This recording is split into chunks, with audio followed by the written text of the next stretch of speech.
always get our services delivered into. These are the seed investments, the early stage investments, and the fund investments.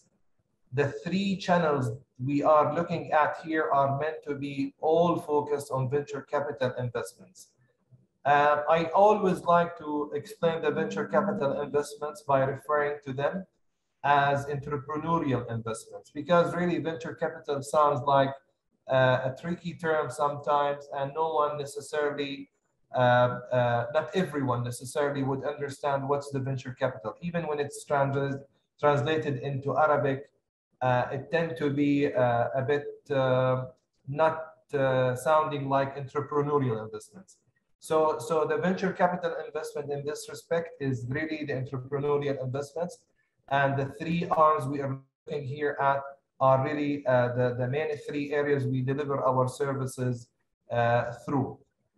In this session, we will be more focused on what we do in the seed and the early stage investment clusters, because the fund of fund really is a different practice, although it is meant to be in the venture capital field, but it's still, it has its own different game rules. So we will focus on the seed and the early stage investments. One little clarifications maybe worth mentioning is that the difference between seed and early stage investments in the venture capital is normally the revenue. The seed investments tend to be somewhat not revenue generating yet, and their product is either almost ready or ready to be launched in the market, where the early stage investments are necessarily meant to be companies that started revenue generating and have acceptable market traction already in the market. Here, I basically wanted to build on that principle of venture capital investments and the stages that the companies go through. So it's just like the human life cycle. We start young and then we get older and bigger, and we reach at one point where we are maybe not able to carry on the journey. So companies in the same way, they start basically with ideation, and as they move forward, they start moving from one stage to another, going to the seed, to the Series A, and so on. There is a number of series or growth stages, let's call them this way, that the companies go through before they are able to reach the maturity stage, which is towards the end of the life cycle. That being said, with our practice being concerned with both the developmental aspects of the economy as well as the venture capital or the entrepreneurial investments in this context, we are mostly focused on seed and Series A investments, namely seed and Series A. Series A is namely the same as what I described as the early stage companies. We are sometimes engaged in the other stages of the growth the company can go through, but for the most majority of our enrollment or engagement in such stages, which is here on the screen, Series B and after, we are mostly engaged in these stages of companies indirectly through our fund of funds. So really, for most of the analysis, investments we get engaged in, we are gonna talk in the context of seed and Series A investments. So what is due diligence? I really wanted first to get you some official definition and then source it. But then I thought that really I don't want to give the credit for any specific source. And I thought that the message remains a lot more important than who the source is. And in this specific context, I thought this is a good or fair statement.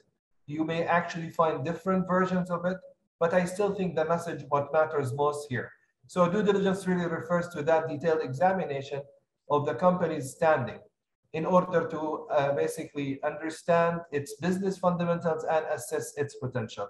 It's basically usually done, this exercise, whenever we are meant to take a decision, a key decision. Put it this way. I mean, as much as due diligence can sound like a technical term, but put it this way. You want to do an examination of a car you want to buy, and you are not sure which car to buy. I'm sure there will be a set of parameters that you will need to consider before you are able to make that final decision on which car to pick, like the budget, like how durable, like the maintenance. And as much as different people can have different aspects to assess the better car for them, there are other things still not easily addressed because some people have different understanding or different requirements, even in every parameter. So that luxury is not always the same luxury in everyone's mind. Durability the same way, even budget is not the same way. So due diligence in this context is really that exercise whereby you select or choose to examine different aspects of a company that you are considering to invest in or make merge with or maybe make acquisition to or of. And as such, the due diligence is basically that process where you are collecting all the information you think are necessary to make an informed decision. Now, why venture capital investors or even angel investors do the due diligence? They do it simply because they want to make sure that any decision they are taking is really an informed decision. Again, sometimes it gets a little bit more complex than only making an informed decision. You always want to make sure that you have a reference when you basically make your decision. Usually venture capital investors, which are in the form of a fund or a company, even corporate investment funds, they want to make sure that there is a consensus on their decision. There are people who do the exercise, but then there are other people who check the validity or the point of view being adapted when the due diligence is concluded. And not to mention, there are decision makers who want to maximize the shareholder wealth. And as such, these people, the whole stakeholder circle, want to make sure that there is always a reference and there is always enough information before the decision is made. But that's really for the majority of the stakeholders, why they need the due diligence. I think it is also important, the due diligence important for the people who are meant to be the entrepreneurs. Entrepreneurs who basically want to seek funding or basically satisfy the shareholders' requirements or potential investors, they need to be aware of this process. And why is that? Because simply they need to be ready to deal with these requirements and not to be surprised by how thorough or lengthy this process can be sometimes. So why startups fail? And what's the relevance of due diligence? Well, the due diligence is meant to be to avoid reasons of failure. Although you can never eliminate risk, but you can always minimize it. And this little cartoon here shows basically how we as investors sometimes get to go through presentations where the numbers or the details shared by the founders or the entrepreneurs appear to be very good. But really, if we examine such numbers or look into the details of the company, not only the numbers, by the way, we will see shortly what we can cover in that respect. We can actually find with the due diligence maybe certain aspects or certain things that we may not necessarily be interested in. That being said, before we embark on any deal or consider any investment, what matters most is that we have to know what we want to achieve from the deal. So the fact that we do sometimes due diligence, the due diligence on its own is not necessarily sufficient for us to make an easy decision at the end. Why? Because if we are not determined to decide what are these things we are running after, then the decision making can be also not as easy, even with the due diligence. So where does the due diligence fit in the VC investment journey? This is a typical journey that we tend to go through, the venture capital investors. And it's meant to be here made of 6 stops or 6 stages. But really, whatever is the other versions may suggest, the principle is still the same. We would normally actually do the investment decisions or go through the investment journey after we start with the sourcing. The area where basically opportunities are identified and the pipeline is fed with these opportunities. Then after that, we get to the first encounter of due diligence, which we classify as the initial assessment. And that's basically the part where you start giving a very high level of assessment of these opportunities you run through in order to either qualify or basically ignore. And as such, that's the first stage of due diligence as at least the point of view we have in this context. Later on, you move to the screening and then approval, which is a quite iterative process that may actually be like a loop sometimes, because not easily every fund can always get to the point where the picture is full enough. That's why we have made sure it's quite iterative in this diagram. Now, what happens in the screening approval stage, which is a 3A and 3B here in this presentation, we get into both the business due diligence as well as the legal due diligence, which we will cover shortly in the following slides. So then why or who, does the what? Here we just want to show you that the due diligence can sometimes be fully done in-house by the qualified team the investment function has, whether it's in a fund or even in a corporate fund or even in a department level like in our case. So with this being said, the due diligence is qualified or conducted in-house, in our case at least, in almost always when it comes to the first level of due diligence, where the screening is done. And what we do in this case is we look through the problem, the solution or the product is solving, the concept. We may at high level examine or look into the business model, the investment opportunity has, as well as if there is any deal breakers. What can be a deal breaker? Sometimes it can vary, but it sometimes can be related to the governance or the legal structure of the organization, or it could be sometimes due to other aspects because we are so keen from our point of view to make sure there is both scalability and commerciality in the businesses we invest in, as well as that it served some, let's call it economic, let's say angle in this case, like in the case of Qatar. So there could be different reasons why the deal is not really moving forward.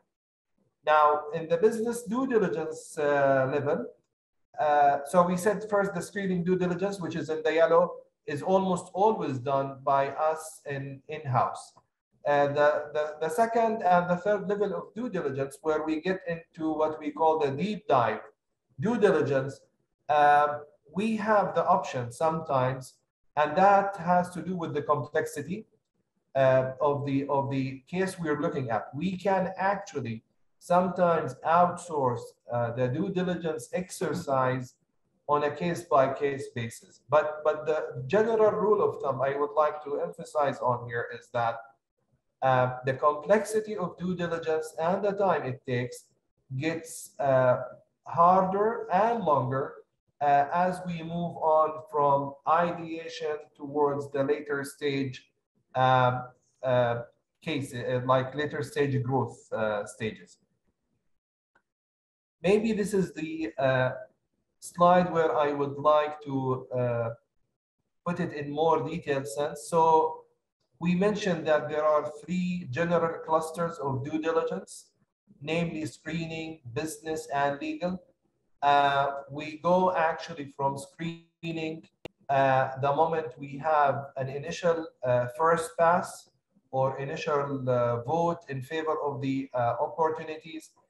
And the moment that is done, we get to the second and the third stage, or actually the 2 clusters, because they tend to be overlapping. And those are basically the business and the legal due diligence.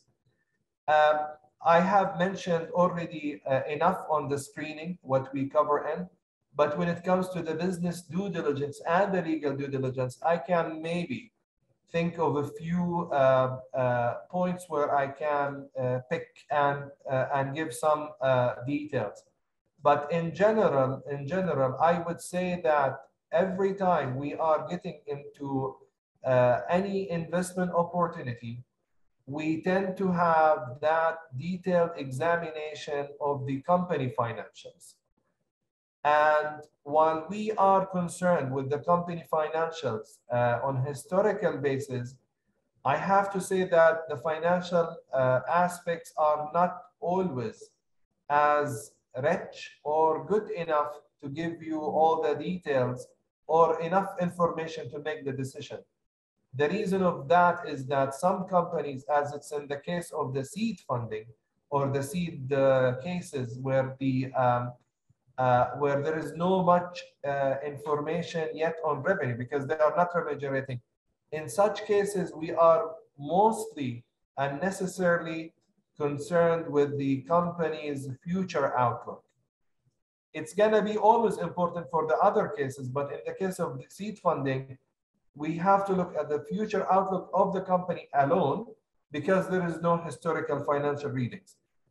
And also because that's the case of most of the seed cases, I have to say that I have read it actually somewhere, and it is almost a real case scenario that maybe 1 to 5%, and I would say not 5%, I would tend to lean towards the 1 to 3% of the pipeline of investment opportunities the investment funds go through.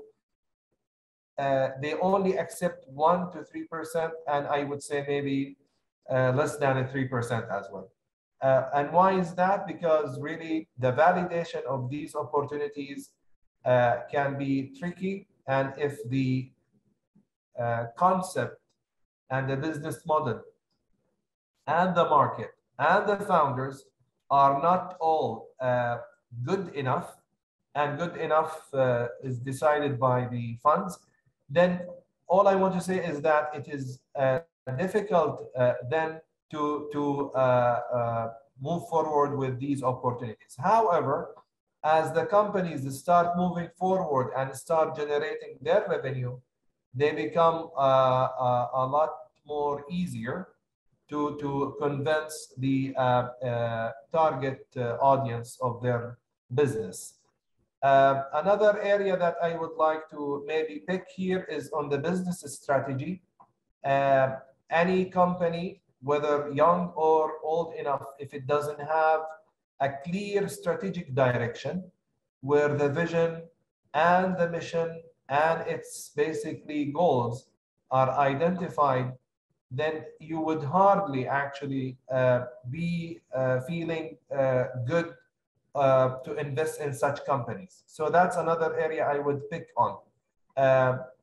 Again, that's not to suggest that it's on its own alone is the important part. No, it's among the most important areas. But again, because venture capital is meant to be concerned with innovation, I have to say here that the technical side of the business, when we come to do the due diligence, is as well very, very important. And why is that? Because again, innovation usually is meant to deal with something new that address some problem is there, and it tackles that problem in somewhat an innovative way. So the technology in such a case, if it's a tech business, the validation of that technology, whether it's at a front-end level or back-end level, is extremely important, because without it, you are not able to tell if that technology is going to work well. On the legal due diligence, we tend to be concerned, again, in the case of companies where other investors have been there, we tend to be concerned with the cap table.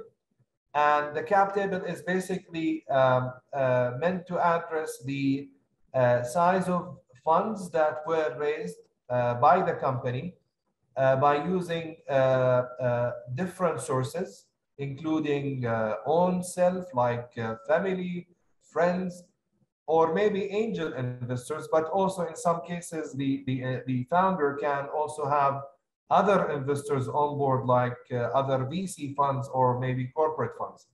The cap table as such shows which investors are involved in this company. And if it does give any value to us, it gives us a reference over and above any numbers being claimed by the founder that been raised. The other items to follow on the legal due diligence, like the investment agreement, for example, is also very important for us. And why is that? Because sometimes you are negotiating the terms and you cannot basically go below certain terms in respect.